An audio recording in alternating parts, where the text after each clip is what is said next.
అందరికీ నమస్కారం అండి. భగవద్గీత 2వ అధ్యాయము సాంఖ్యయోగము 54వ శ్లోకము.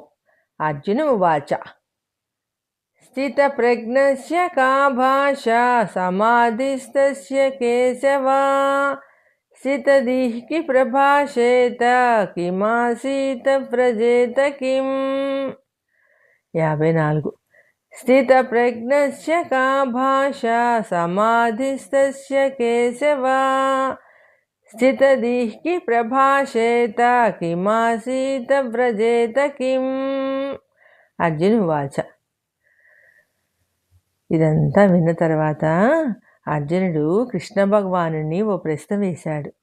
కేశవా, నిశ్చలమైన అచలమైన సమాధి స్థితిని పొందిన మానవుడు, తన మనస్సును ఆత్మలో లీనం చేసిన మానవుడు అంటే స్థితప్రజ్ఞుడు, జీవన్ముక్తుడు అయిన మానవుడు ఎలా ఉంటాడు? అతని లక్షణములు ఎలా ఉంటాయి? అతని భాష ఎలా ఉంటుంది? అతను ఎలా ప్రవర్తిస్తాడు? ఇటువంటి వాడిని గుర్తించడం ఎలాగ మాధవా?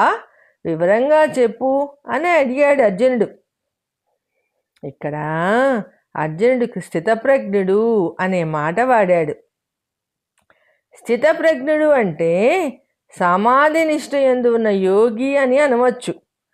ఆత్మజ్ఞానం కలవాడు, జీవన్ముక్తుడు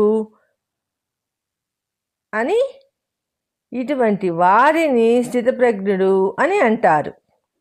కొంతమంది తాము ఆత్మజ్ఞానము కలవారము అని అనుకుంటూ ఉంటారు. మరికొందరు తాము సమాధి నిష్ఠలో ఉన్నాము అని ఇతరులు అనుకోవాలని నటిస్తుంటారు. కాబట్టి అసలైన స్థితప్రజ్ఞుడు ఎవరో, లేక డాంబికంగా తాను కర్మయోగిని అని తనని తాను ప్రకటించుకునే వాళ్ళు ఎవరో తెలుసుకోవాలంటే ఏం చెయ్యాలి మాధవా అని అడిగాడు అర్జునుడు. అటువంటి స్థితప్రజ్ఞుని వాక్కు, నడవడిక, అతను ఉండే ప్రదేశము ఎలా ఉంటాయి అని అడిగాడు. సాధారణంగా ప్రతి మనిషిలోనూ రజోగుణము, తమో గుణము అహంకార రూపంలో ప్రత్యేకంగా కనబడుతూ ఉంటాయి. సత్వగుణము ఏదో ఒక మూల ఉంటుంది.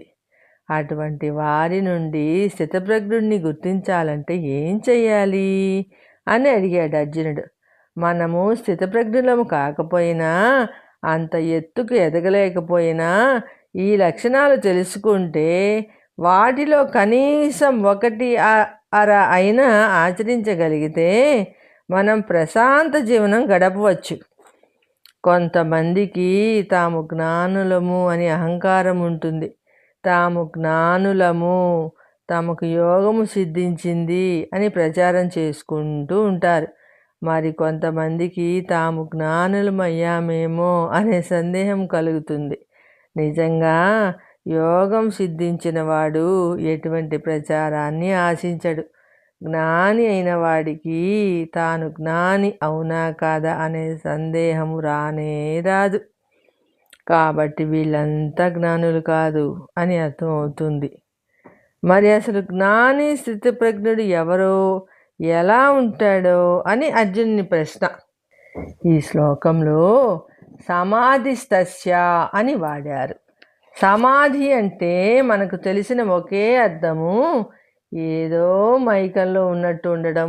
అసలు అర్థం ఏమిటంటే మన మనస్సును, బుద్ధిని ఏకోన్ముఖం చేసి ఆత్మలో కలపటము. అప్పుడు మనసు అటు ఇటు పోదు, ఇతర విషయాల గురించి ఆలోచించదు, ఒక అనిర్వచనీయమైన ఆనందానుభవాన్ని పొందుతుంది. అదే సమాధి స్థితి.